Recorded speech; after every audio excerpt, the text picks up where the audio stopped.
La FIFA sanciona con solo un partido a encargado de prensa de Brasil que golpeó a Pinilla en entretiempo del partido del sábado.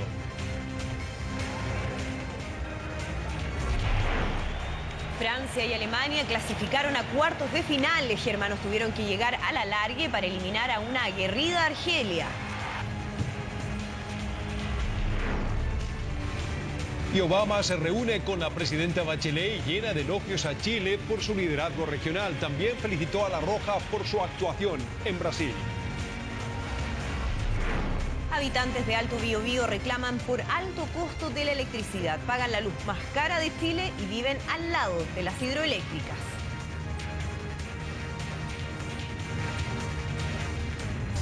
Presentamos 24 horas Central. ¿Cómo están? Muy buenas noches. Comenzamos una nueva semana de noticias. Han pasado las horas y ese amargo sabor de la eliminación por penales en algo va disminuyendo, pero, tal como señalaron los propios jugadores, ya hay que pensar en la Copa América del próximo año. Bueno, en eso y también, por cierto, las clasificatorias rumbo a Rusia 2018. Sin embargo, quedan heridas que no cierran por completo, como por ejemplo la agresión que sufrió Mauricio Pinilla de manos del jefe de comunicaciones de la selección brasileña. De todo esto nos cuentan ya Pedro Carcuro y Gustavo Huerta desde Río de Janeiro. ¿Cómo están? Muy buenas noches. Hola, ¿qué tal, Andrea? Gusto saludarte, Amaro. Un abrazo a la distancia. Otro. Una vez más se cuestiona el particular sistema de justicia que tiene la FIFA, que aplica códigos distintos de acuerdo a los personajes, de acuerdo a las situaciones, de acuerdo al país que está involucrado. Esto ha ocurrido con el jefe de prensa de la delegación brasileña, Raimundo Paiva, castigado por un partido luego de darle un golpe a Mauricio Pinilla. Gustavo Huerta fue testigo el día sábado de aquel hecho e incluso entrevistaste al involucrado, que fue un mentiroso en la entrevista que tú le hiciste. Exactamente. ¿Qué tal? ¿Cómo están? Buenas noches. Y como testigo les puedo decir que fue una vergüenza. Primero, la agresión de Rodrigo Paiva, el jefe de prensa de la selección brasileña, en contra de Mauricio Pinilla. Y una vergüenza la sanción de un partido que determinó la FIFA para este agresor. Mauricio Pinilla estaba en esta trifulca, ni siquiera en primera línea. Viene desde atrás Paiva para agredir, mano empuñada en el rostro del jugador de la selección chilena. No vi ninguna otra agresión en ese momento. Detalles y lo que dijo Paiva luego de esta situación en la siguiente nota. Cuando Gary Medel, que hace clases de inglés allá en Cardiff, saludaba a Webb y los hombres se despiden en el terreno. Muy bien, Gary. Este rato, ¿eh? Muy bien, Gary. ¿Qué te van a venir a empujar? Muy bien, Gary. ¿Quién se cree que son estos? Mamita querida. Y después arruga, le dice arruga, claro. con buena onda le dice. Entonces, muy bien, porque los jugadores tienen que marcar la cancha. Claro. Los jugadores tienen que decir, no, mirá, no, hermano, acá mando yo. Este fue el momento exacto en que se inició la gran polémica extrafutbolística del duelo entre Chile y Brasil. Fred golpeó por la espalda a Medel cuando finalizó el primer tiempo, causando la reacción del Pitbull. El problema entre ambos planteles se complicó aún más en los camarines. Pero de repente ya cuando comenzaron a llegar los jugadores ya comenzaron esto con manotazos, comenzó empujones, manotazos, en fin. Y de repente llega el jefe de prensa, Rodrigo Paiva, de la selección brasileña, que él venía de la banca también, y se mete con todo y le pega un combo en el rostro a Mauricio Pinilla, que está en tercera fila, ni siquiera estaba de los primeros en estos manotazos, en fin. Y empezaron a intercambiar palabras, creo que llegó Mauricio a separar y le llegó el golpe. Y ahí se armó una tole-tole, pero que a la larga tampoco pasó mucho. La FIFA dispuso investigar la acusación en contra del jefe de prensa de la Federación Brasileña, Rodrigo Paiva, la misma que este lunes fue sancionada con una fecha de castigo para el agresor. O un combo, digamos, en el rostro a un jugador no es normal, digamos. No he visto esto. Yo estaba ahí, digamos, justo entrevistando a los jugadores. Sí, no miré. No, tuyo. ¿Cómo no? No lo sé lo que pasó. Estaba mucha gente, todos juntos. El equipo de Brasil y también de Chile. No lo sé lo que pasó. ¿Niegas que le pegaste un combo a Pinilla entonces? Lo mismo. El complot de arbitraje, todo lo que se habla, arma mucho. En un principio, Paiva negó haber golpeado al delantero chileno. Sin embargo, las imágenes de las cámaras del Estadio Mineirao corroboraron la denuncia. El castigo se produjo, pero su severidad no cayó para nada bien en el principal afectado. Pinilla no quedó conforme con la resolución y mostró su molestia a través de redes sociales. El señor Rodrigo Paiva, jefe de prensa de Brasil, me agredió con un puño en el túnel sin razón. La FIFA no puede aguantar a ese delincuente. Un partido para Rodrigo Paiva, vergüenza les debería dar por ese delincuente disfrazado de traje. La Federación Brasileña cuenta con 3 días para apelar a la sanción impuesta a su funcionario, al igual que en el caso de Luis Suárez. Paiva podrá estar presente en la conferencia de Luis Felipe Scolari el próximo día jueves, en la previa del duelo del viernes del Scratch ante Colombia. También podrá asistir al Castelao de Fortaleza, pero no podrá estar con el plantel en zona mixta ni en la rueda de prensa del técnico. Una resolución que desató la polémica. Pinilla exige que Paiva sea castigado con la misma firmeza que Luis Suárez, mientras que la FIFA aseguró que seguirá investigando el hecho y no descartó eventuales multas económicas para el agresor. Luis Suárez fue virtualmente deportado del Brasil, con 4 meses de suspensión sin poder trabajar. Al señor Paiva, el maquillaje típico de la FIFA para demostrar que, entre comillas, sabe hacer justicia. Se habla del recambio en Chile, aunque señalemos que este equipo es muy joven, el que jugó esta Copa Mundial de Brasil, y obviamente que puede llegar más de la mitad al Mundial de Rusia si Chile logra clasificar para la próxima competencia.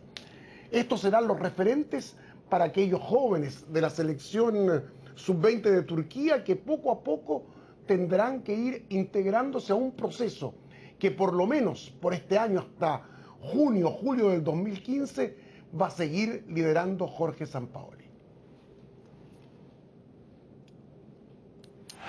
27 años y 8 meses fue el promedio de edad del plantel chileno que participó en el Mundial de Brasil 2014. Y aunque la base futbolística del equipo estuvo compuesta por jugadores menores, como Arturo Vidal, Alexis Sánchez, Gary Medel, Carlos Carmona, Felipe Gutiérrez y Charles Aranguis, el grueso del plantel superaba esa media. Incluso varios sobre los 30 años, como Claudio Bravo, Johnny Herrera, Esteban Paredes y Mauricio Pinilla. Por lo que si pensamos en el próximo Mundial que se disputará en Rusia 2018 en 4 años más, perfectamente tendríamos que hablar del famoso recambio. Tiene que venir el recambio obviamente, pero con un recambio con jugadores que tengan muy presente lo que significó esta selección. La forma como jugó, cómo enfrentó a los rivales. Primero hay que ver la cantidad de jugadores de esta selección que pueden estar, y yo creo, estaba sacando la cuenta que el gran porcentaje de ellos pueden tener alrededor de 28, 29, 30 años.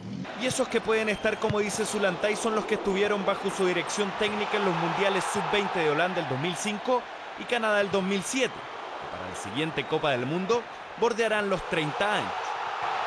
A ese grupo de jugadores bastante experimentados y ya tendrán 2 mundiales adultos en el cuerpo, habría que sumar a algunos de los futbolistas que alcanzaron los cuartos de final en el torneo Sub-20 de Turquía el 2013. La mayoría de estos chicos de la Sub-20, no la mayoría, están en Europa. Y ese es un plus que va a tener el recambio. El caso Ravelo que tú me nombrabas, el Ángel Enrique, el mismo Chico Castillo, Sinoski que ahora se fue al Porto de Portugal. Eso van a ser, digamos, el recambio y ojalá que sean ellos. Hay que estar trabajando ya, desde hoy, para Copa América tener por lo menos 6 recambios jóvenes que estén en condiciones de estar en la selección. Y quizás un número mayor de futbolistas, porque el Pollo Vélez toca un punto importante. Quizás por edad hay jugadores que no tendrían problemas en llegar a Rusia 2018. Pero hay que tener en cuenta los años que llevarán jugando en Europa y el desgaste que eso provoca. Sánchez va a tener prácticamente 29 años y otros más van a tener 29, 30, 31.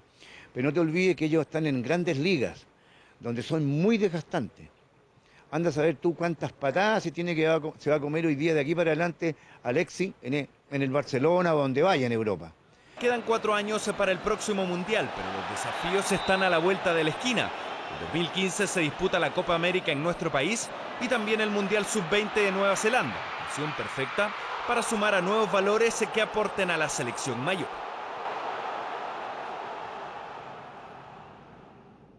Claro, con Gary Medel, Arturo Vidal, Alexis Sánchez, como se planteaba la nota, que pueden tener 29, 30, 31 años y a un alto nivel, como por ejemplo siempre tuvo Arjen Robben, el holandés que hoy figura en esta Copa del Mundo y tiene 30 años. Vamos ahora con dos exclusivas. El periodista Jorge Ursúa, que conversó, por ejemplo, como Pedro lo apodó, a Marcelo Díaz, el amigo de todos, sin duda la aduana, un hombre que manejaba los tiempos, un hombre relevante y trascendente en el juego de Jorge Sampaoli ahí en el mediocampo. Y también con José Pepe Rojas, que a la postre fue el único jugador que milita en el medio nacional que sumó minutos en esta Copa del Mundo Brasil 2014. Esta Copa del Mundo nos llenó de postales imborrables a todos. Los triunfos, las derrotas y el poder de la marea roja serán, sin duda, un recuerdo que atesorarán los fanáticos del fútbol. ¿Y qué digo los fanáticos del fútbol? Los chilenos en general, sin distinción y ni hablar de los jugadores. Ya más calmados, Marcelo Díaz y José Rojas analizaron la experiencia de representar a Chile en un mundial. Desde los entrenamientos hasta el himno nacional que se cantaba a pura voz, los pocos minutos que pude estar dentro de la cancha, son cosas que son imborrables. Fue una experiencia única, como tú lo dices, se vivió a concho, era mi sueño, se hizo realidad y ¿qué más puedo pedir? Solamente darle gracias al fútbol por esta oportunidad. Los hitos para ambos jugadores son más o menos parecidos. Dejar fuera a los campeones del mundo fue algo increíble, pero señalan que las emociones comenzaron antes. Para mí el himno nacional, eso de verdad que no tiene nombre. Era como decir, aquí está Chile, acá estamos todos cantando. Yo creo que el que estuvo en el estadio eso lo dejó muy marcado.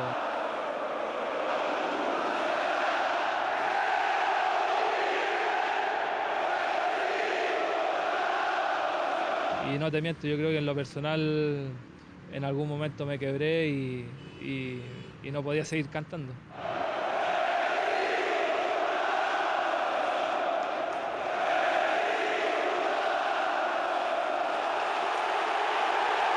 Es algo impresionante y sentirlo ahí en vivo es una cuestión que no se puede describir.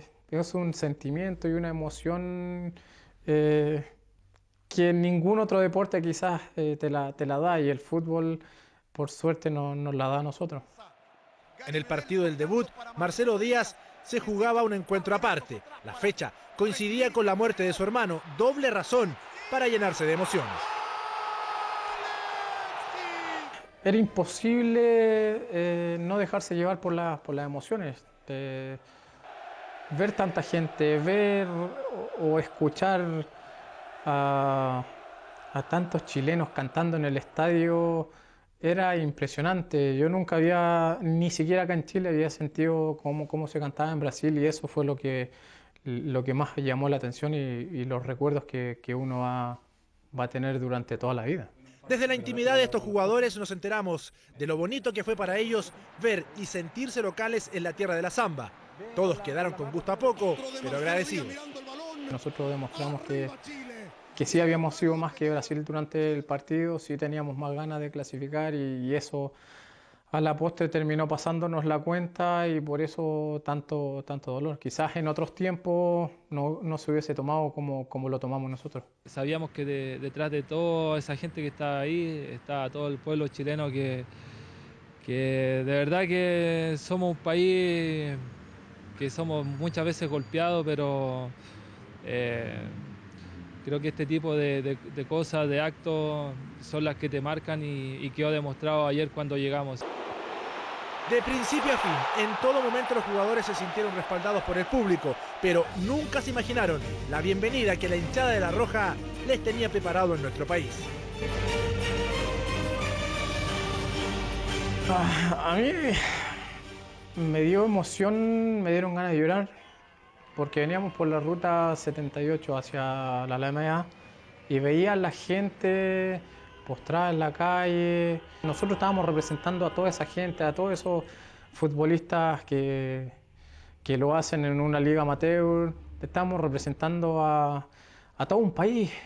Jornadas imborrables y de emociones contadas de la boca de los propios protagonistas que hicieron historia en Brasil 2014.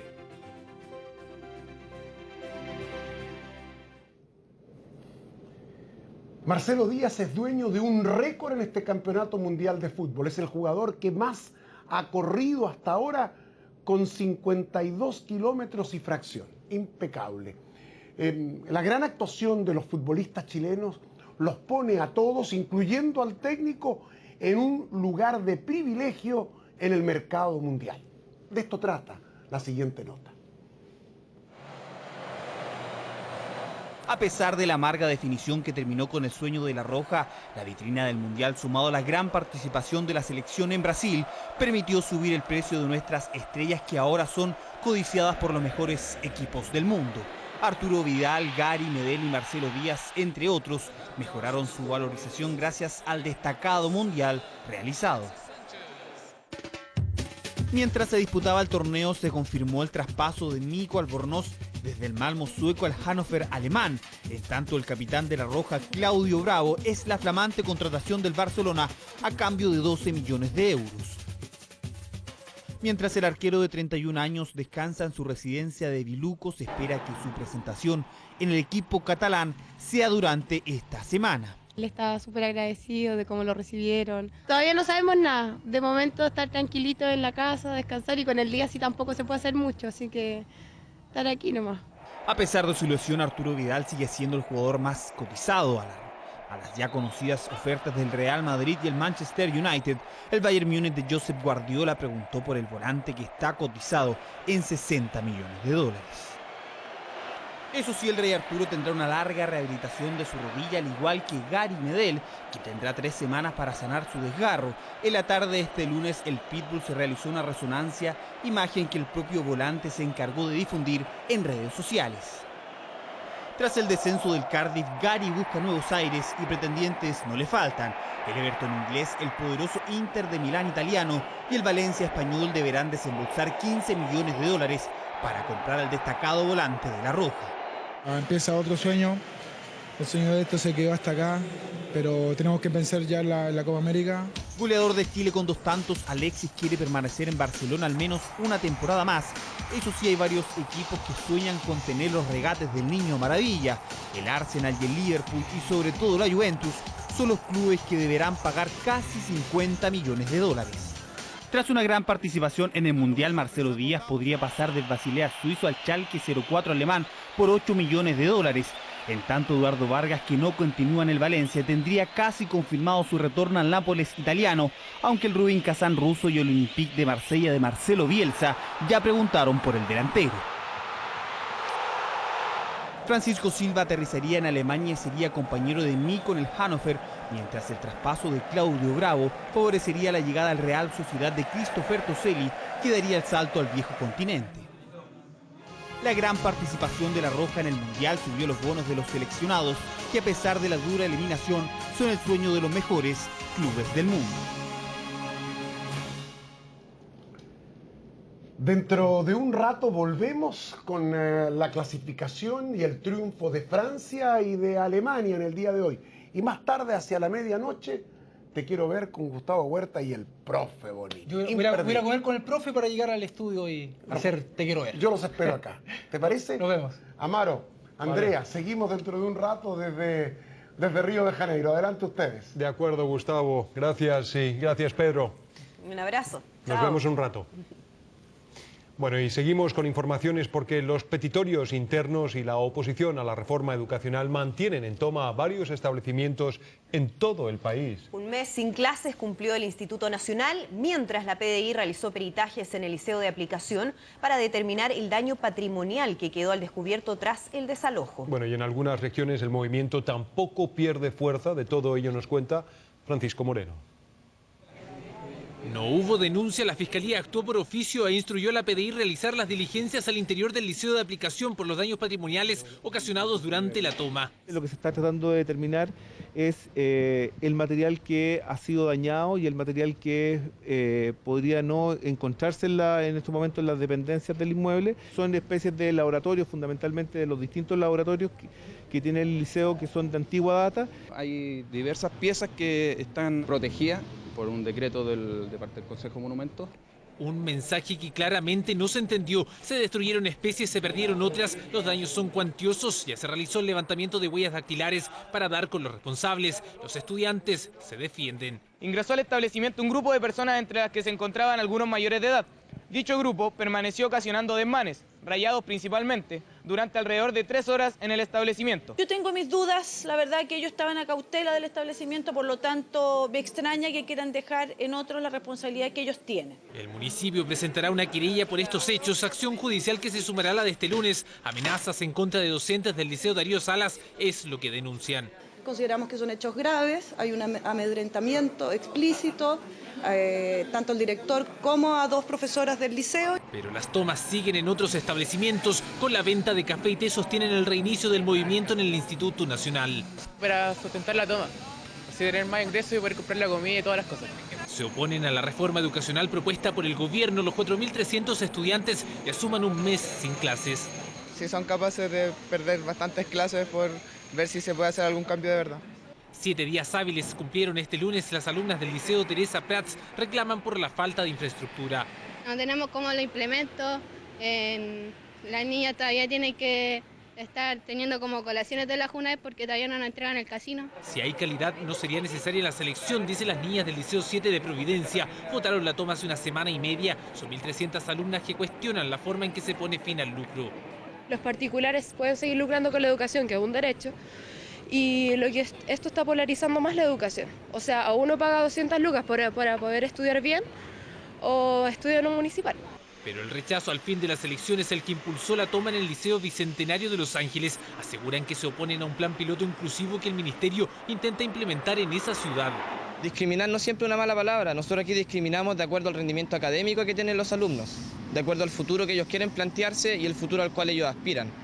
Esa es la única discriminación que se hace en este liceo, por el cual hemos logrado el prestigio a lo largo de 145 años dentro de toda la comuna. Ya son 3 semanas de clases en Copiapó. Este lunes marcharon estudiantes, profesores y apoderados por la demora en la entrega de recursos para la educación. Marcha y paro en el norte, tomas en el sur y en la capital. El movimiento sigue. También la investigación al interior del Liceo Aplicación. Los responsables del daño patrimonial arriesgan penas desde 541 días hasta los 5 años de cárcel. La implantación de un dispositivo podría ser obligatorio para todos los gatos y perros del país desde el próximo año. Así lo establece la Ley de Tenencia Responsable de Mascotas, que junto al reglamento lanzado por el gobierno buscará esterilizar de manera gratuita unas 650.000 mascotas en todo el país. Davor Juranovic nos informa. Este mismo tiritón lo sufrirán los más de 3,5 millones de perros que el próximo año deben inyectarse este chip. Así lo mandata la Ley de Tenencia Responsable, que el jueves se discutirá en el Congreso y que obliga a los dueños de mascotas a colocar en perros y gatos este microchip, que es incluso más pequeño que un grano de arroz. El chip no se va a perder, no se daña. Se puede leer con un escáner, mientras que el collar se puede extraviar. Realmente el chip no es un GPS, el chip es una identificación del perro, es como su cédula de identidad, algo así, que tiene una ficha en línea y una vez lo escanean sale un número donde se puede ver la identificación del perro. No sirve para ubicarlo, es más que todo para identificar al animal. Ellos gastaron 6.000 pesos cuando optaron por un chip para este chihuahua llamado Máximo. Se anticiparon a la ley que, de aprobarse, asignará para el año 2015 3.500 millones de pesos para colocar gratuitamente y de manera obligatoria chips a todas las mascotas del país, además de exigir que si no se destinan a reproducción, perros y gatos deben ser esterilizados. Un procedimiento que en clínicas cuesta unos 100.000 pesos. Bueno, en los machos caninos se retiran los testículos por una incisión que se hace preescrotal. Es un procedimiento que dura aproximadamente 40 minutos, obviamente depende de la experiencia del cirujano. En nuestro caso es un procedimiento ambulatorio en machos. El perro se hace la cirugía en horas de la mañana y él se va a su casa en horas de la noche. Además de la ley, hace 3 semanas fue lanzado el Plan de Control Canino, que ya tiene asignado 20.000 millones de pesos para esterilizar 650.000 mascotas de aquí al año 2017. Y se irá haciendo en algunas regiones, en algunas comunas, a vez con un recurso que está poniendo el Estado y que será año a año incremental. O sea, todos los años van a haber recursos para que los municipios, para que los gobiernos locales puedan mantener planes de esterilización y identificación a todos los animales de mascota. El plan de control reproductivo para mascotas está en fase educativa y se espera que en diciembre comience el trabajo en clínicas veterinarias que estarán en todo el país esterilizando a machos y hembras. Y por primera vez desde el accidente, Martín Larraín y sus 2 amigos acusados de obstrucción a la investigación se reunieron en torno al jeep que mató a Hernán Canales. Los 3 guardaron silencio en el inicio del juicio oral por el fatal atropello. Nos cuenta Fidel Soto. Acompañado de uno de sus cercanos, ingresaba así Martín Larraín al inicio del juicio oral en su contra. ¿Algo que decir a la familia? Tranquilo. Martín. Martín, no. ¿Te cuentas tranquilo? ¿Algo que decir a la familia, Martín, o no? Martín. Se le imputa el delito de conducción en estado de ebriedad con resultado de muerte.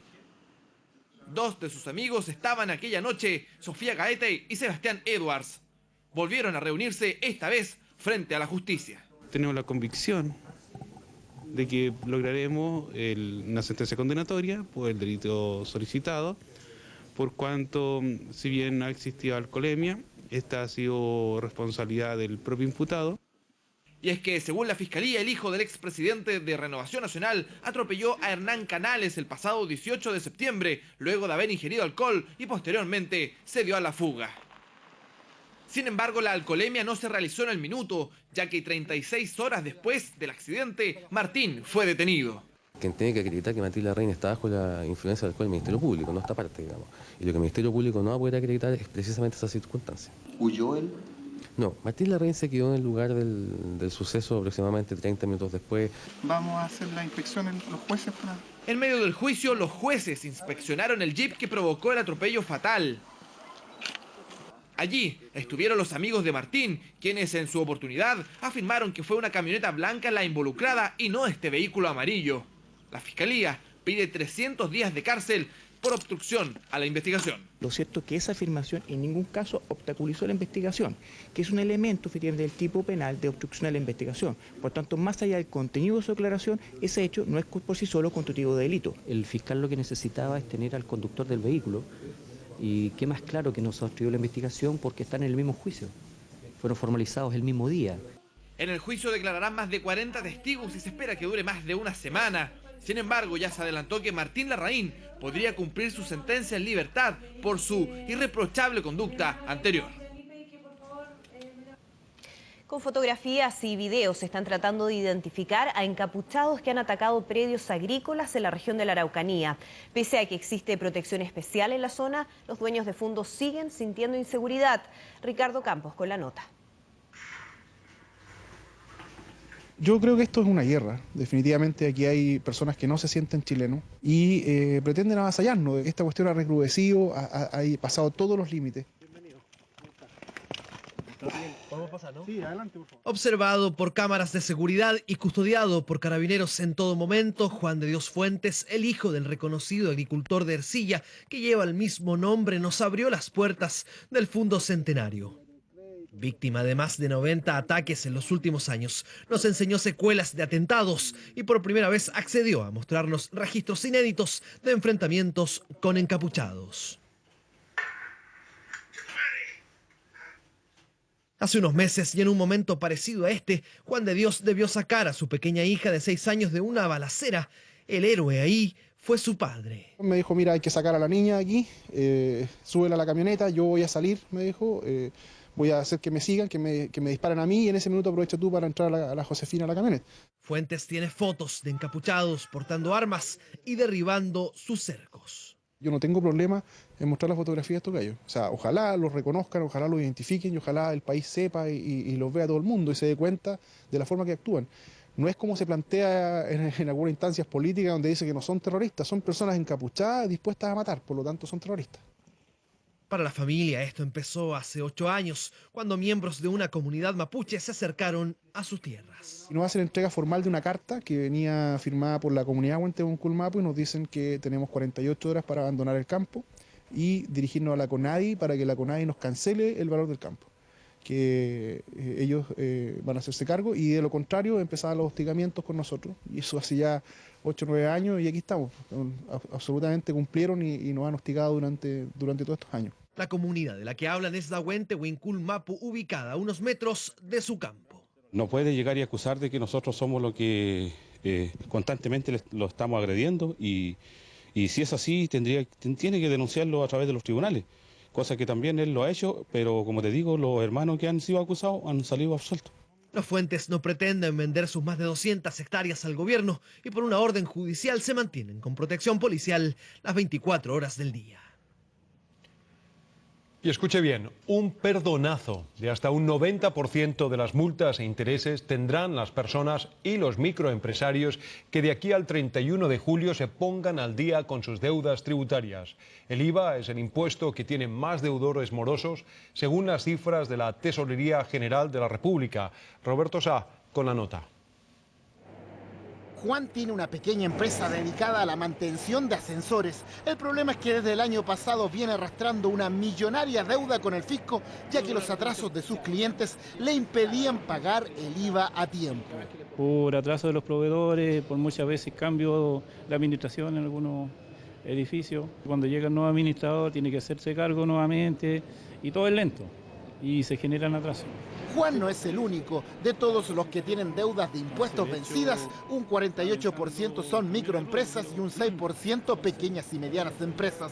Para facilitar el pago de estos compromisos, la Tesorería extendió hasta el 31 de julio el plazo para acceder a un beneficio que permite condonar el 90% de multas e intereses si se paga al contado y del 75% si se pactan cuotas para cumplir con los impuestos atrasados. Yo creo que eso es muy bueno, porque mire, hay deudas que de otra manera el fisco jamás las va a poder cobrar. Nuestro fin es que los contribuyentes cumplan con su obligación tributaria, darle las facilidades, pero no es nuestro objetivo ejecutarlo. Juan aprovechó este beneficio y este lunes repactó sus deudas tributarias. Y me resultó bastante bueno, porque me condonaron más del 70% de la deuda, los intereses de las multas. Y así puedo seguir con mi negocio adelante. Importante que todos los microempresarios sigan con sus empresas, porque la desaceleración continúa afectando el empleo. La tasa nacional de desocupación subió de 6,1 a 6,3% en el trimestre marzo-mayo. Los datos causaron cierta preocupación en el gobierno porque por quinta vez consecutiva los empleos por cuenta propia, o sea, informales y sin leyes sociales, crecieron más que los trabajos con contrato. Es una preocupación porque siempre detrás de los por cuenta propia hay un grado de precariedad mayor. Nosotros quisiéramos trabajadores con trabajo decente, que tienen cotizaciones al día, que cuentan con seguridad laboral. Agregó que el gobierno está trabajando en varias iniciativas que apuntalen el empleo porque no queremos llenarnos de salarios mínimos, indicó textual la ministra Javiera Blanco. Bueno, esta mañana llegó a Chile en su tercera visita de Estado y más aliviado que nunca. Hace un mes la Casa Real de los Grimaldi anunció que tendrá un heredero y con eso evita el riesgo de devolver su territorio a Francia. El controvertido Alberto de Mónaco fue huésped de la Armada y también visitó el Shoah, como nos cuenta Claudio Fariña.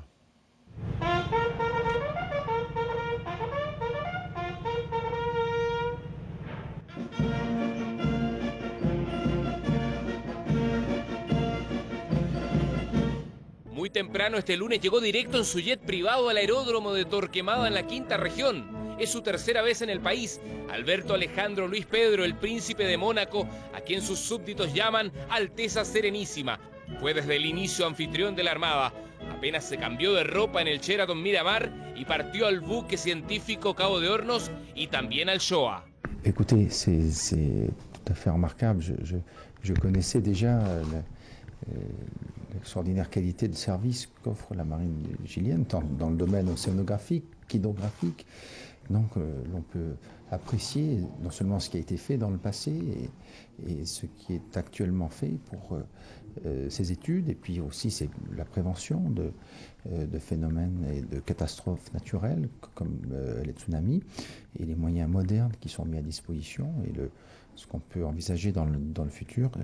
Je crois que les services de la marine chilienne sont un exemple pour d'autres pays, et je crois que ça mérite d'être souligné et d'être encouragé. En tout cas, j'étais très heureux de pouvoir faire cette visite aujourd'hui. En su primera visita al 2003, el alcalde Lavín de Santiago le dio las llaves de la ciudad, el de Las Condes una corona de flores, la canciller Alvear un regado almuerzo y el alcalde de Providencia, entonces Coronel Lavé, el más emotivo de sus recuerdos, lo acompañó a inaugurar un busto de su madre, la princesa Grace Kelly, muerta trágicamente en un accidente automovilístico en Mónaco. Quisiera que este lazo entre la tierra monegasca, que los vio nacer, y la tierra chilena, que los verá crecer y florecer, sea el símbolo de los valores que importaban tanto a mi madre, el compartir, la humanidad y la generosidad. 6 años después pasó el Año Nuevo en Chile, muy cerca de Puerto Montt. Preocupado del calentamiento global, fue a Punta Arenas y quiso conocer las Torres del Paine. Desde ahí se dirigió a la Antártica, donde conoció 26 bases de 18 países. Se ocupaba del Polo Sur, tal como su tatarabuelo Alberto I había sido explorador ártico. Alberto II haría una fundación para ayudar en el tema.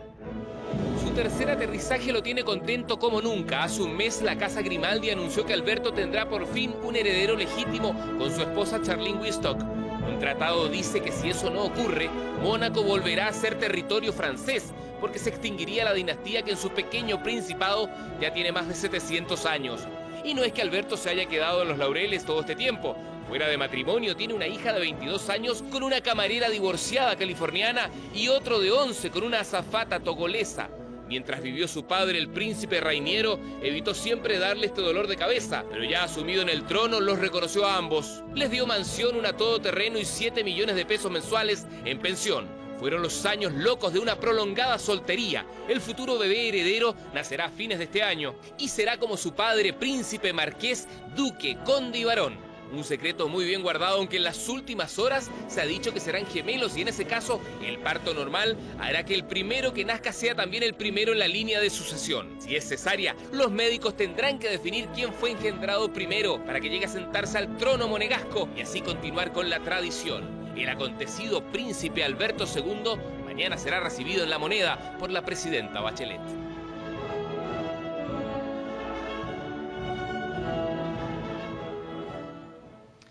Y vamos a otros temas. Un carabinero en servicio activo y 3 familiares de este fueron detenidos como presuntos autores del secuestro que sufrió hace 2 meses el superintendente de bomberos de La Ligua. El uniformado lo acusó de haber supuestamente abusado de una niña de 15 años. Carla Rodríguez con el informe. Inocente, el bombero de La Ligua violó a mi hermana chica. Somos inocentes. Violó a mi hermana chica de 15 años. Son los descargos del cabo primero de Carabineros Emilio Vargas Álvarez, detenido este lunes, al igual que otros 3 familiares, por el secuestro del superintendente de bomberos de La Ligua, Emilio Rojas, ocurrido el 29 de abril pasado. La PDI los detuvo en Santiago y, según la investigación, habrían actuado en venganza. Totalmente inocente, tenía 15 años, mi hermana chica, él la violó. ¿Por qué lo secuestraron? Somos inocentes. Eso puede ser uno de los móviles que ellos tuvieron para realizar este delito. No obstante lo anterior, nosotros como Policía de Investigaciones no tenemos una declaración formal de cuál es el motivo que ellos tienen para realizar o haber cometido este delito. Emilio Rojas estaba en la plaza de armas de La Ligua cuando fue abordado por 5 sujetos que lo obligaron a subirse a un auto y lo trasladaron hasta el sector de Pucalán, camino a Puchuncaví. Durante el viaje y en un sitio Eriazo fue brutalmente golpeado y luego abandonado. Sus agresores creyeron que había muerto y lo lanzaron por una ladera. Ese día él me llamaba aquí. Papá, me decía, papá, ayúdame. Yo no estaba presente. Eso es lo que me duele.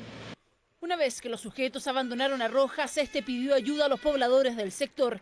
Debido a sus lesiones, tuvo que ser trasladado hasta el Hospital Gustavo Frique de Viña del Mar. ¿Cómo le dieron? Le daban, pero si lo dejaron imposible.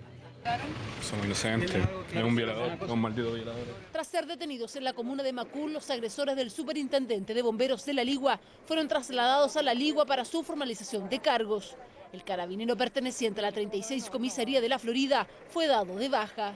Da cuenta de una conducta reñida con los principios institucionales, el funcionario fue dado de baja de la institución y por ese motivo también se está realizando un sumario administrativo. Los 4 imputados fueron formalizados por secuestro y robo con violencia. 3 de ellos tienen irreprochable conducta anterior, por lo que en el caso de ser condenados por estos delitos podrían optar a una pena en libertad. Pese a ello, el tribunal determinó que quedaran en prisión preventiva por un posible intento de fuga. Y un trascendental acuerdo con el movimiento Amplitud y también con parlamentarios independientes logró este lunes el gobierno para sacar adelante el proyecto que pone fin al sistema binominal. Con estos respaldos, el Ejecutivo prácticamente asegura la aprobación de la iniciativa que modifica el sistema electoral chileno y que propone un aumento en el número de parlamentarios. Antonio Ruiz nos cuenta. Sería una de las jornadas clave en lo que va de su gestión en La Moneda y arrancaba recibiendo los máximos honores en su calidad de vicepresidente de la República. Tras varias semanas de diálogo, el ministro del Interior Rodrigo Peñailillo concretó este lunes un inédito acuerdo con sectores de oposición para poner fin al sistema binominal.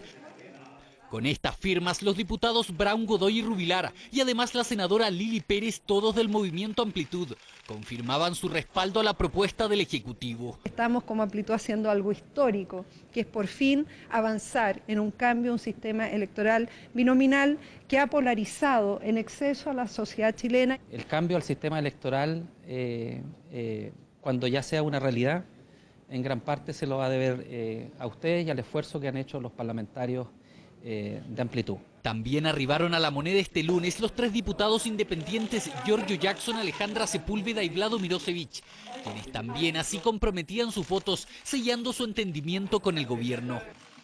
Un entendimiento que fue posible en parte gracias a que el proyecto del Ejecutivo contempla mayores facilidades a fuerzas políticas emergentes, tanto para constituirse como tales y además para permanecer pese a resultados electorales desfavorables. Es sumamente importante en este momento histórico dar un paso adelante y poder terminar con el sistema binominal que se ha tratado tantas veces y nosotros al menos en esta oportunidad queremos que sí se pueda lograr. El acuerdo con Amplitud y los diputados independientes permite al gobierno contar con los votos necesarios en la Cámara para aprobar el proyecto. 71 requería luego del desafuero del diputado de RN Rosauro Martínez. La propuesta del Ejecutivo para poner fin al binominal propone aumentar a 155 el número de diputados y a 50 la cantidad de senadores. El presidente de RN, Cristian Monkever, sostuvo este domingo una reunión con el ministro Peñailillo, a quien expuso la idea de su partido de subir a 144 los diputados y a 46 los senadores. Diálogo de RN con el Ejecutivo por el cambio al binominal que despertó la molestia de sus socios de la UDI. Pero nosotros hoy sentimos que Renovación Nacional está más cerca de la nueva mayoría que de la centro-derecha en este tipo de materias. Nosotros siempre hemos estado dispuestos a conversar y llegar a acuerdo, pero no estamos dispuestos obviamente a transar nuestras convicciones, nuestros principios. Y el conversar y el dialogar no significa claudicar. Mientras la Comisión Política de RN decide si sumarse a la propuesta del gobierno, la UDI pondrá sobre la mesa este martes una propia que no considera aumento en el número de parlamentarios.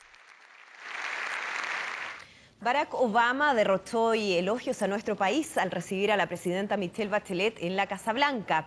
El mandatario estadounidense destacó a Chile como un líder en la región e incluso felicitó a nuestra selección por su actuación en el Mundial. Tuvo también un particular gesto con la presidenta, como nos cuenta Ignacio Uribe.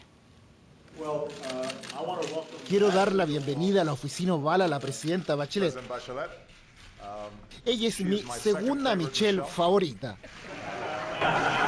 Su segunda Michelle favorita porque la primera, claro, es su mujer Michelle Obama, distendida forma de comenzar esta reunión bilateral. Una frase que refleja el buen estado de las relaciones chileno-norteamericanas. En el Salón Oval de la Casa Blanca, ante gran cantidad de medios de comunicación, así se vivió la reunión política más importante de esta gira, con la que se inició la visita de trabajo a los Estados Unidos de la presidenta de la República, Michelle Bachelet. Tenemos una excelente cooperación que hemos construido. La industria del vino, la energía, educación, relaciones entre personas. Chile es modelo en la democracia en América Latina.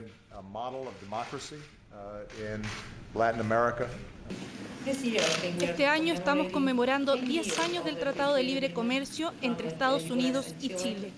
Y Estados Unidos es nuestro principal inversionista extranjero y queremos que eso continúe. Reunión Bachelet-Obama monitoreada desde Bolivia, el país que demandó al nuestro y que en los últimos días ha iniciado una ofensiva para instalar en foros multilaterales su histórica demanda marítima. Lo confidenció el propio Evo Morales con esta declaración, la que formuló en el Encuentro Internacional de Sindicatos Antiimperialistas. Yo quiero pedirles de acá, el presidente Obama, que dé lecciones, que cuando hay derechos no hay validez de tratados y se devuelven, como el canal de Panamá ha sido devuelto del gobierno de Estados Unidos hacia el pueblo panameño. Si las relaciones chileno-bolivianas estuvieron presentes en la conversación Bachelet-Obama, eso lo confirmó la propia presidenta de la República. Nosotros hemos informado al presidente Obama todos los temas que nos ha parecido importantes, que un país amigo tenga todo el conocimiento y todos los antecedentes que corresponden. Escueta declaración, aunque el canciller ya había confirmado que el tema en extenso se lo planteó al secretario de Estado John Kerry, una jornada en la que además la mandataria defendió con fuerza en un seminario las iniciativas que quiere implementar su gobierno, una nueva constitución y las reformas educacional y tributaria. Chile no es un país populista. La reforma tributaria que les he descrito no complace a todo el mundo, no le complace a nadie, debo decirlo. No debería decirlo, pero lo sé. Pero es esencial si queremos derrotar la desigualdad y continuar desarrollándonos. Intensa jornada marcada por esta importante reunión. Michelle Bachelet y Barack Obama, el que incluso tuvo palabras para nuestra selección. Déjenme decirles primero que todo felicitaciones al equipo nacional de fútbol de Chile por su destacada actuación en el Mundial. Sé que fue una dura derrota, pero también permitió mostrar la increíble habilidad y talento del equipo chileno. Reuniones y conferencias de carácter económico-comercial van a estar marcando la jornada de este día martes. Destaca la reunión de la presidenta de la República, Michelle Bachelet, con la directora del Fondo Monetario Internacional, Christine Lagarde. En Washington, Estados Unidos, el trabajo de Rodrigo Becerra, Ignacio Uribe, 24 horas. Reportajes 24. Los habitantes de Alto Biobío, Santa Bárbara y Quilaco están en pie de guerra contra los cobros de las empresas distribuidoras y exigen que los precios de la energía eléctrica en la zona disminuyan.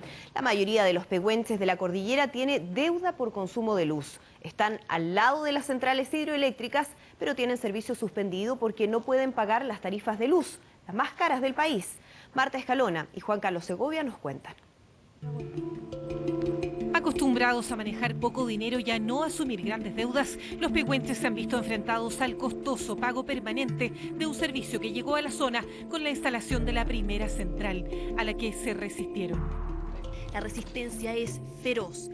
Esta madrugada, 100 pehuenches impidieron el paso de la máquina que transportaba los transformadores que se instalarán en la central. El Estado va a garantizar la construcción de esta central. Y los grupos que se oponen a ella van a ser llevados a los tribunales de justicia y debidamente sancionados.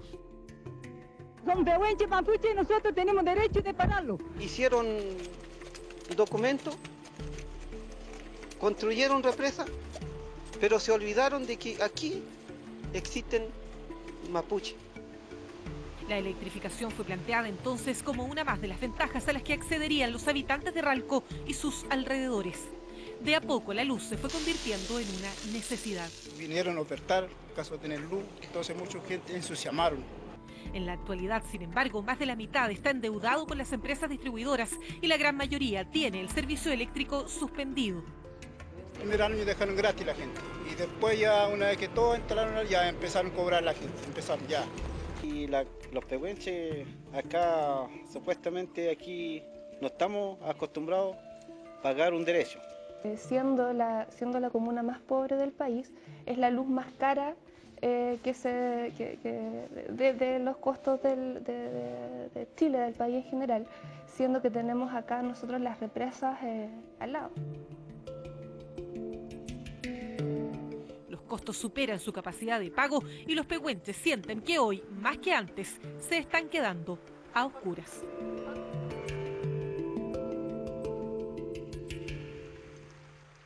Don José Rapimán ni siquiera ha podido llorar la muerte de su hija. Está preocupado por el velorio. Intenta sacar luz eléctrica desde la escuela de Kayaki para pasar la noche acompañando el cuerpo de la menor de sus 5 hijas, que no pudo resistir un violento cáncer pulmonar. Yo no aguanto más y anoche falleció. Anoche. La luz de la casa está cortada desde hace poco más de 4 años. Ya ni saben en cuánto va la deuda. Cuando falleció mi señora, llegó Frontel y me cortó la luz. Entonces después me siguió llegando la boleta meses a meses. Así que todos los meses, primero era 60, después llegó a 100, después llegó a 200. Don José insiste en tratar de sacar luz. Está haciendo conexiones con varios cables para poder encender por lo menos una ampolleta dentro de la casa. Estamos conectando aquí en un enchufe y para enchufarlo en la misma casa de ella que tengo otro enchufe también. ¿Pero son hartos metros? Sí, son algo más de 120 metros. ¿Y cómo lo van a hacer? ¿Con alargadores? ¿Con qué? Con puro alargar, puro alargador. Alargador no. Mientras adentro se van consumiendo las pocas velas que pudieron comprar para el velorio. No me importa que haya tanta represa y le sigan pagando tan caro la luz. En Alto Biobío, más del 80% de los habitantes son rurales y más del 65% está por debajo de la línea de la pobreza. La mayoría solo vive del cobro de pensiones de algún adulto mayor o de los pagos por los familiares de los niños. No hay otros ingresos porque las fuentes laborales no existen. Hay un sueldo que aquí la persona pueda ganar su sueldo mensual y otra cosa que aquí en la zona cordillerana nosotros vivimos de la pura ganadería y en vez de que la ganadería no tiene precio y en esa causa se está elevando cada vez más la luz. En el municipio tienen largas listas de personas que piden ayuda para pagar las cuentas de la luz. Los montos de las deudas varían entre los 70.000 y los 800.000 pesos, incluso más. Todos tienen el servicio suspendido. Tiene una ampolleta, ¿no? Sí. No hay nada luz. Tal como ocurre en la mayoría de las casas que visitamos, aquí casi no tienen aparatos eléctricos. Aquí escuchamos noticias con pila. Nos cuentan que los montos en la cuenta de la luz, sin embargo, bordeaban los 40.000 pesos al mes. No sé qué será que gasta tanto.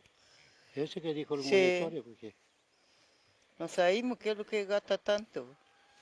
Los pagos parciales no fueron suficientes y la luz se cortó. Aunque casi todos crecieron sin ella, la mayoría de los pehuenches ya se acostumbró a la electricidad, tanto que esta es ahora una nueva necesidad. Y andamos harto mal en la noche. Estamos acostumbrados con la luz ya. ¿Usted se crió con luz o sin luz? Sin luz, con pura parafina. ¿Cuándo vino a tener luz en su casa? O sea, en 2001. 2001 parece. Como salía tanto caro y yo le decía que bajaran precio. Y así que, pero no bajaron. Y ahora ya, y no hay que pagar porque tenemos que comprar asfalto, alimentación. Está sumamente caro por aquí. Y harina, todo, hierba, vicio, grasa, aceite, todo. Llegan personas habitualmente con cuentas de electricidad como estas, donde, por ejemplo, 75.800 pesos a pagar por 2 meses, ¿ya? Cuando las familias acá no cuentan con electrodomésticos, no cuentan con grande cantidad de refrigerador, televisor, ellos no tienen esos recursos, no tienen esos bienes, por lo tanto la luz no debería ser 75.000 pesos por 2 meses. Entonces, ese es el tema, eso es lo preocupante y por eso las familias vienen a solicitarnos el apoyo al municipio y nosotros como municipio no tenemos la capacidad económica para solventar todos estos gastos. En las comunidades luchan por estos días para conseguir ayuda en forraje y alimentos. En Trapatrapa salieron al camino a esperar que una camioneta municipal les entregue las cajas con comida. ¿Cuánto rato le tocó caminar y dónde queda más o menos su casa? Ahí muéstrame. Mira, ¿dónde están las fletaciones aquellas? De Trapa ya. Siempre de Trapa ya. Son como 1 hora que vamos a ir aquí para el alto. Para bajar son media hora. ¿Cómo? Media hora. Caminando. Caminando. ¿Y con quién vino? Vine con mi esposo. Porque él que hizo camino para salir para acá, porque acá no podían salir nosotros de así. ¿Y a qué vino? Porque lo avisaron que le iban a dar canasta hoy día, por eso vinimos. Y todavía estamos esperando, pues de la mañana. ¿A qué hora llegó usted aquí? Llegamos como a las 10. ¿De la mañana? Sí. Estuvimos allá abajo en la punta, estuvimos. Sin almuerzo, sin almuerzo, sin comer nada, sin una desayuno. cajita de cosas que lo están mintiendo. Puta, mejor que le hayan dicho que nos den nomás y listo. Hasta entonces no se disponía de la cantidad necesaria. Atrás viene una camioneta, trae una canastita para ellos. ¿Pero llevan harto rato aquí? Sí, pero ya yo creo que en 15 minutos más está la camioneta aquí. 15 minutos. Sí, en 15 minutos más. El municipio anda con sus mentiras primero. Primero que no están mintiendo. Fernando José Salazar lo dijo, esperen media hora aquí. Nosotros estuvimos esperándola ahí. Y el agua como corría y no estábamos parados esperando. ¿Qué es lo que más necesitan en este minuto? Necesitamos la vela para alumbrar, estamos sin luz. La azúcar, la hierba, la toma el mate. La harina. Otro grupo está en el municipio pidiendo ayuda porque hace 3 días bajaron al pueblo y no pueden subir. Los buses suspendieron los recorridos por el mal estado de los caminos. El alcalde les explica que dispondrá de camionetas para los traslados. Pero ¿por qué más con huella de aquí?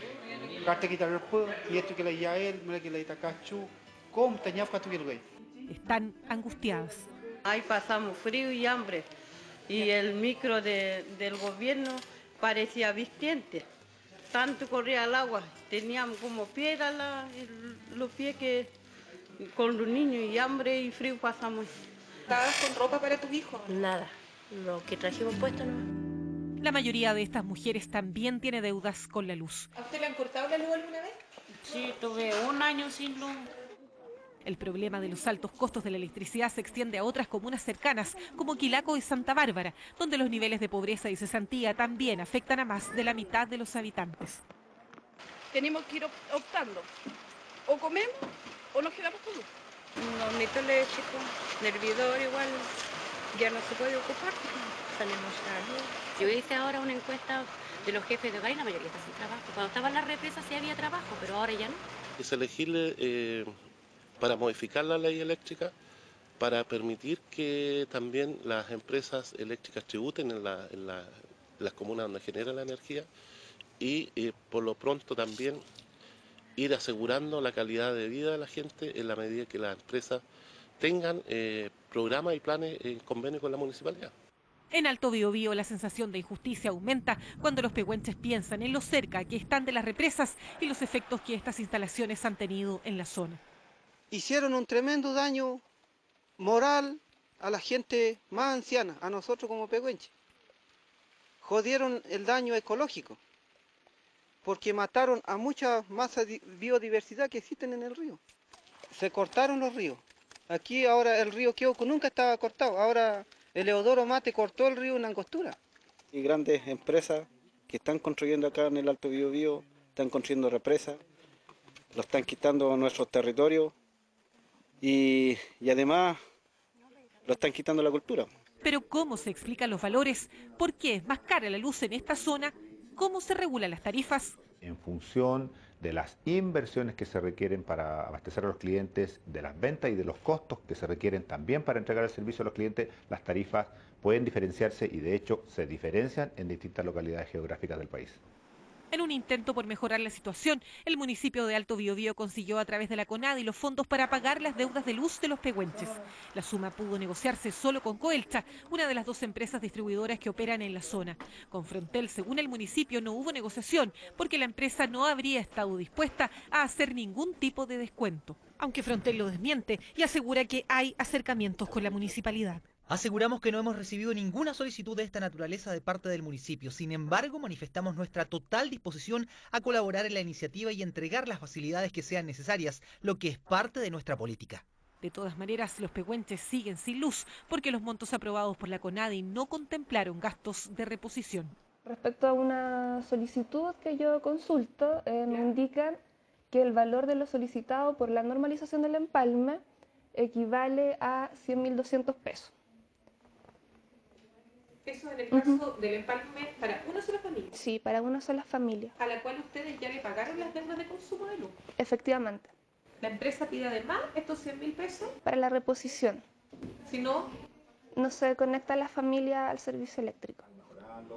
En la Superintendencia de Electricidad explican que Frontel, la misma empresa que cobra una tarifa superior por kilowatt en Alto Biobío y que no negoció el pago de las deudas, ha sido sancionada en al menos 2 oportunidades. Una de ellas porque cobraban sin tomar los estados de los medidores. La empresa usó una de las potestades que puede usar, de las facultades que tiene, de facturar en base a estimados. Pero en base a estimados solo se puede realizar máximo en 2 periodos consecutivos y aquí la empresa en algunos casos llegó a estimar por sobre 5 periodos consecutivos la cuenta de los clientes, lo que significó que además agregó a la falta normativa de tener periodos consecutivos por sobre lo que indica la norma, agregó facturación de consumo del límite de invierno que al estimarlo erróneamente abultó indebidamente las cuentas de los clientes. O sea, le estaban cobrando de más a la gente de Alto Biobío. Efectivamente, estaban cobrando de más. En Alto Biobío hay 12 patentes de alcoholes, pero informalmente el número por lo menos se triplica. Los clandestinos se han transformado en un problema porque ante la cesantía surge más fácil el alcoholismo. El alcalde piensa incluso llamar a consulta ciudadana para decretar ley seca. Mientras en la zona se siguen aprobando proyectos para centrales hidroeléctricas y las empresas continúan electrificando. ¿Y usted antes tenía luz en su casa antigua? ¿En la media agua que tenía? No. ¿Nunca ha tenido luz? No, a puro lamparín, nomás, velas así. ¿Esta es la primera vez en su vida que va a tener luz eléctrica? Sí, primera. Su pensión no supera los 76.000 pesos y es el único ingreso del mes. ¿Tiene hartas cosas eléctricas o pocas? No, un radio nomás. ¿Cuánto cree más o menos que le va a tocar pagar? Debe ser unas 4 lucas, 3.000 pesos, pienso. ¿Mensual? Sí. Probablemente lo mismo pensó don José cuando le contaron que le instalarían luz. Lo que no sabía era que con el paso de los años terminaría viviendo no solo con los mismos niveles de extrema pobreza, sino que además endeudado en varios cientos de miles de pesos por un servicio al que ya no puede acceder y al que terminó acostumbrándose sin que él ni el resto de los pehuenches alguna vez lo hayan pedido.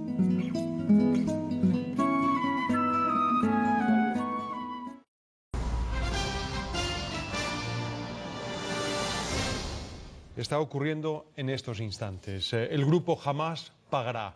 Así lo ha prometido este lunes el primer ministro de Israel tras el hallazgo de los cuerpos de los 3 jóvenes desaparecidos hace 18 días. La respuesta ha sido bombardeos dirigidos hacia la franja de Gaza y redadas para encontrar a los 2 sospechosos. Por su parte, el movimiento de resistencia islámico aseguró que con esto Israel abrió las puertas del infierno en una de las zonas más conflictivas del mundo. Natalia López con los detalles.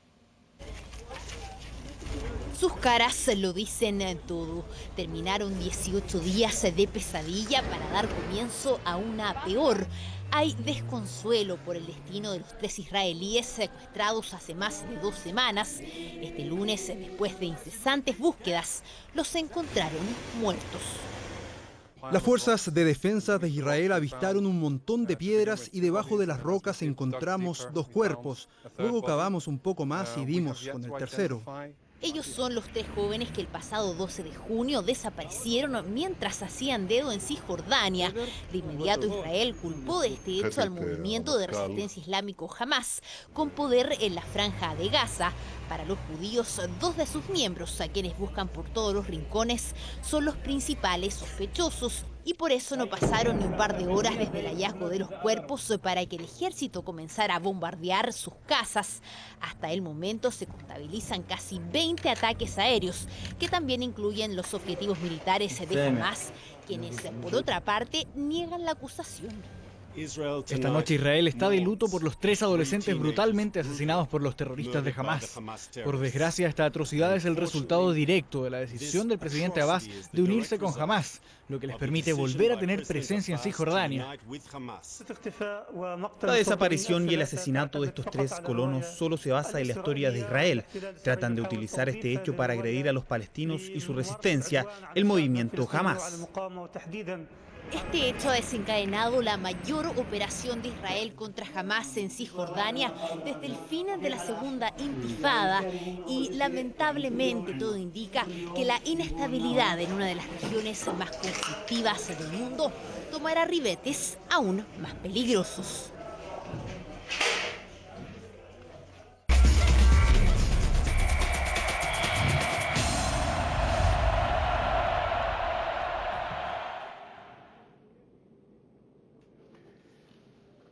Estamos en Uruguay, donde pasan los días y crece la indignación respecto al caso Luis Suárez y la sanción interpuesta por la FIFA. Hasta el propio presidente Mujica ha hecho declaraciones durísimas en contra del organismo que dirige el fútbol mundial, mientras que el futbolista hoy ha ofrecido públicas disculpas y ha dicho que nunca más va a caer en faltas de esta naturaleza. ¿Lo publico esto? Publicalo, por mí. Algo se le escapaba al presidente de Uruguay en el aeropuerto internacional de Carrasco.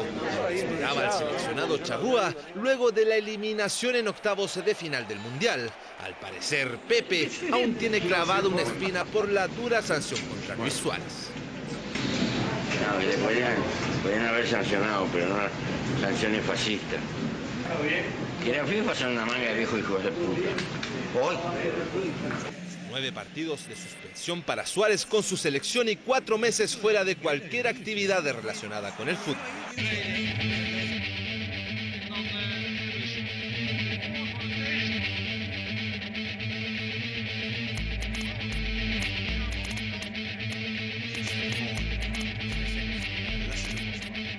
Los malos modales del delantero uruguayo han sido observados por los ojos del mundo, pero también sus goles, que tienen al Barcelona y sobre todo a su técnico Luis Enrique obsesionado con el goleador de la Premier. La prensa deportiva española asegura que los agentes del cuadro culé le pidieron a Suárez, para iniciar las negociaciones, que se disculpara públicamente. Y así fue, vía Twitter el goleador de la Celeste expresó su arrepentimiento. Mi compañero de profesión Giorgio Chiellini sufrió en el lance que tuvo conmigo los efectos físicos de un mordisco y por ello me arrepiento profundamente. Pido perdón a Giorgio Chiellini y toda la familia del fútbol y me comprometo públicamente a que no volverá a ocurrir. El defensor italiano no tardó en responder a través de la misma red social. Está todo olvidado. Espero que la FIFA reduzca tu suspensión. El diario de Mirror publica en su última edición que, al igual que el presidente de Uruguay, Suárez se deberá taparse la boca por un buen tiempo, porque para ficharlo deberá firmar una curiosa cláusula en su contrato que lo obligaría a no morder a nadie durante los partidos que dispute por el Barcelona de Alexis y de Bravo.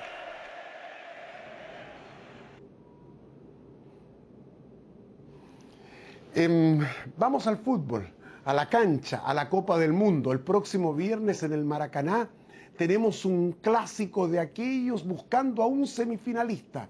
Juegan Francia y Alemania, rivalidad añeja en Europa. ¿Cómo clasificaron a cuartos de final? Aquí están las imágenes. Francia, en un gran partido, le ganó a Nigeria por 2-0 con 68.000 espectadores en el Estadio Mané Garrincha. Gol anulado de Emenique.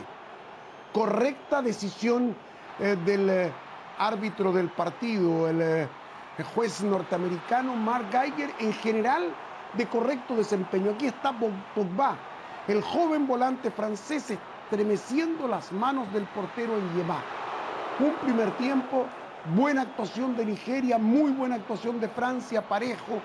Se lo pierde ahora el lateral derecho de Bouchy, y al otro lado también había presencia nigeriana.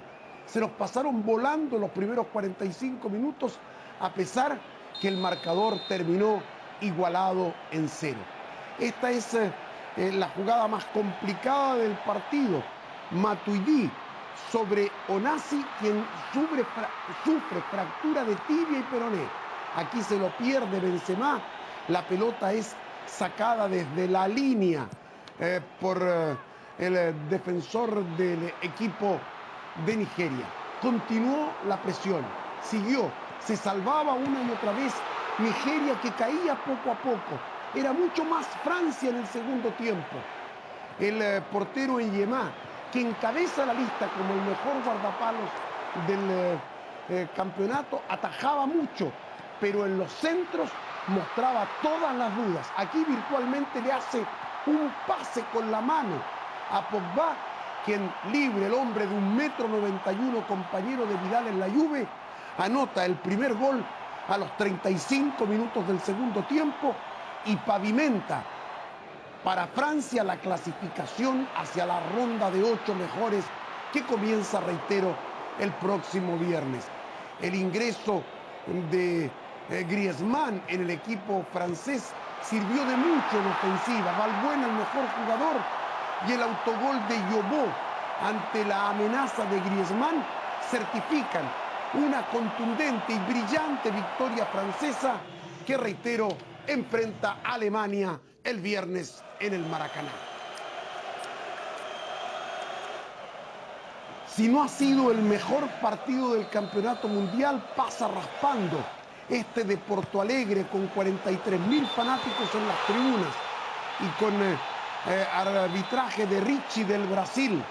El gol anulado a Slimani y está adelantado. Correctos arbitrajes. Han mejorado los partidos. Este fue un partidazo. Han mejorado los arbitrajes. Es obvio. Tiene que ser así. Ya están arbitrando los mejores y no esta cuestión política de la primera vuelta, donde se pone a todos para que todos queden contentos, porque aquello representa votos en las posteriores elecciones. Alemania, siempre con uniforme de color blanco, siempre fue más que Argelia, buscó más. En el contragolpe era peligroso el cuadro africano, pero el portero Neuer respondía. Y al otro lado, ¿para qué decir de Mbolí, el notable portero de Argelia, que le tapó todo a Müller y compañía? Fue la pieza fundamental, la gran figura del encuentro. Aquí se lo pierde una vez más Müller, y corrían los minutos hasta que llegamos a la largue, hasta que llegamos a los 30 minutos, que son siempre de tanto estrés competitivo, de tanta emoción.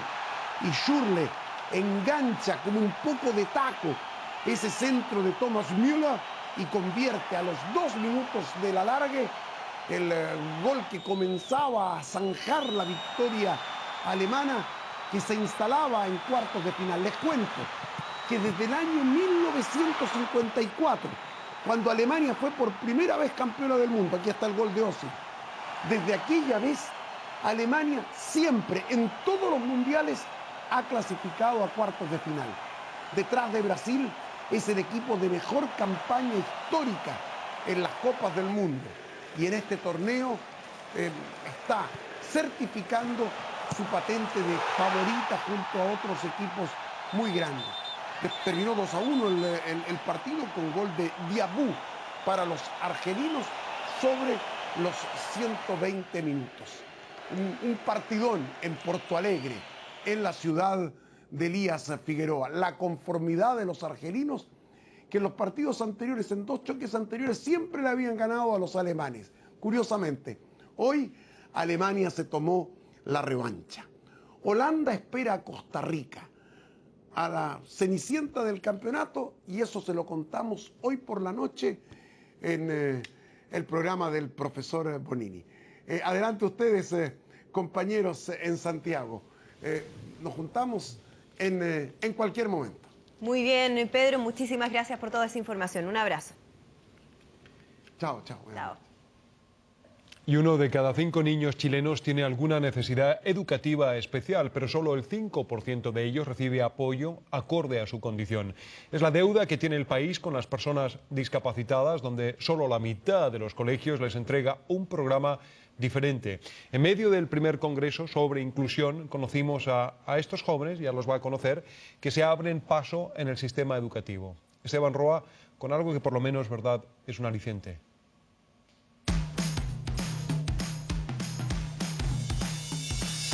Mi sueño, tengo muchos sueños en realidad. Me gusta de la música, el teatro. Estoy entre comunicación escénica o secretariado. Se ponen metas, se proyectan, tienen sueños y no dudan de que serán realidad. Son personas que, pese a tener capacidades diferentes, se han incluido en una sociedad que muchas veces los ignora y, a pesar de las dificultades, hoy son unos alumnos más en sus salas de clases. La inclusión para mí es como algo más en la vida. Hay otros colegios que tienen otros pensamientos y como que les da miedo, como que se encierran en el síndrome de Down. Con la convicción de tener las mismas oportunidades que un niño cualquiera, Caterina entró hace 14 años al Colegio Institución Teresiana, un establecimiento que ha desarrollado un sistema de inclusión con programas adecuados a las necesidades del alumno. Aunque prefieren no hablar de cifras, por cada curso educa por lo menos a un niño con capacidades diferentes. Es necesario para la vida, porque si uno sale del cuarto medio o no puede salir del cuarto medio porque el profesor le dijo que no podía aprender, porque es parte del profesor o la profesora, profe jefe, es parte de ellos primero. Las actividades son exactamente iguales para todos. Cada niño puede elegir a qué taller entrar, ya sea ballet, orquesta, robótica, cocina, entre otros. La diferencia está en la forma de aprender. Por ejemplo, guías con textos más grandes, con dibujos, todo de acuerdo a las capacidades. Me gusta el lenguaje porque el profesor me encanta, me hace guías adaptadas. Es lo mismo que convivir con cualquier otra persona, solo que la enseñanza que tiene él es distinta. Las guías son la única diferencia que tiene entre él y yo, son las guías que le hacen a él. Aunque parece una práctica elemental, de acuerdo a las cifras del Mineduc, solo la mitad de los colegios tiene programas de inclusión. Un sistema que, pese a promover la integración, no tiene un ente que fiscalice. En este contexto se desarrolló el primer congreso Camino hacia la Inclusión. La reforma educacional consiste en favorecer la inclusión y terminar con la segregación. Ella obviamente tiene que partir con los niños con necesidades educativas especiales. Con este congreso lograr que muchos de los que estamos acá, ojalá todos, unos de una manera, otros de otra manera, podamos instalar este tema en la sociedad para que nuestro país cada vez segregue menos. Una deuda pendiente de nuestro país con estos niños que, pese a tener capacidades diferentes, son tan iguales, con los mismos derechos que cualquiera de nosotros. Absolutamente. Y a propósito de educación, el gobierno remarcó hoy su postura flexible respecto de la reforma educacional, ello tras las críticas del senador socialista Carlos Montes a la compra de colegios de parte del Estado y la falta de diálogo previo al envío de los proyectos al Congreso. Lo vemos en el informe de Javier Azaco.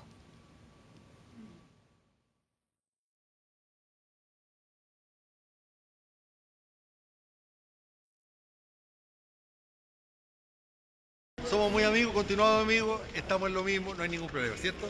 Muy bien, así mismo. Gesto de amistad entre el ministro de Educación y quien ha hecho noticia por sus cuestionamientos a la reforma. Un diálogo frente a la prensa que se da en la misma semana en que las declaraciones que marcaron la nota alta en la nueva mayoría no se originaron en la democracia cristiana. Lo que ocurrió es que se puso todo el énfasis en desmontar un sistema, pero simultáneamente no se abordó el tema de la educación pública. Una de las figuras más emblemáticas del socialismo sorprendió lanzando sus propias críticas a la reforma que impulsa Nicolás Eizaguirre. Haber puesto en el centro del debate el tema de los colegios particulares, de la compra de colegios, eso no ayuda en nada, generó confusión. Críticas que calaron hondo en el oficialismo, pues se suman a los reparos de la ADC, los profesores y los propios estudiantes. Nadie clavó la rueda de la fortuna y los propósitos pueden ser muy nobles, pero obviamente los instrumentos a través de los cuales se llega a esos propósitos pueden ser flexibles y discutibles. Quizás no eran los óptimos para haber tenido todo el diálogo necesario, pero si nos pasábamos dialogando, se nos iban a ir los 4 años de gobierno sin que pudiéramos hacer la reforma. Yo me pregunto qué hubiese pasado si yo hubiese dicho eso. Bueno, quiero decir, los aportes, las opiniones son transversales. Aquí hay un debate público, hay un debate legislativo. Hasta donde yo entiendo, Carlos ha sido parte de una conversación permanente en esta materia, como también ha sido en parte de materia tributaria. Entonces, si es insatisfactorio el diálogo, sinceramente no me atrevería a fijar un método más adecuado. Un debate del cual también se hizo parte la senadora UDI Ena von Baer en el programa Estado Nacional. ¿Por qué Carlos Montes, por qué Ignacio Walker reaccionan en contra de una agenda que ellos mismos suscribieron en el momento de la elección? Porque Carlos Montes es senador y fue diputado y tiene su fuerza electoral en la Florida. Y en la Florida hay muchísimos colegios particulares subvencionados. La Florida me sirve a mí porque fue la comuna donde se experimentó el financiamiento compartido. Ahí se amplió primero que nada. Yo creo que esto es parte de un análisis más nacional, que hoy día hay cierta confusión y es importante hacer ajustes. La mañana de este lunes, durante el comité político, la nueva mayoría decidió realizar un cónclave para llegar a acuerdos tanto en la reforma educacional como en la tributaria. Claro que con fecha aún por definir. Bueno, y antes de comenzar a despedirnos, les mostramos una imagen que ya está en 24horas.cl y que ha generado ahí bastante interés en redes sociales. El nuevo tatuaje de Mauricio Pinilla, y ahí ya lo ven, el momento aquel que vamos a recordar todos y lo tenemos muy marcados, aunque no lo hayamos tatuado, Amaro. No tan marcado, es breaking news, ¿verdad?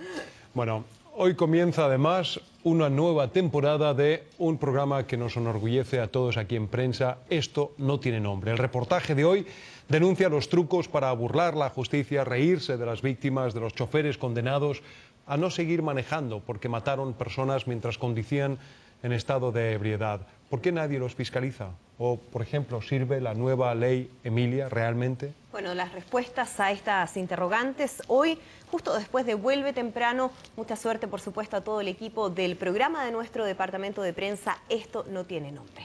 Como siempre, gracias por acompañarnos. Hasta mañana. Chao, que estén muy bien. Buenas noches.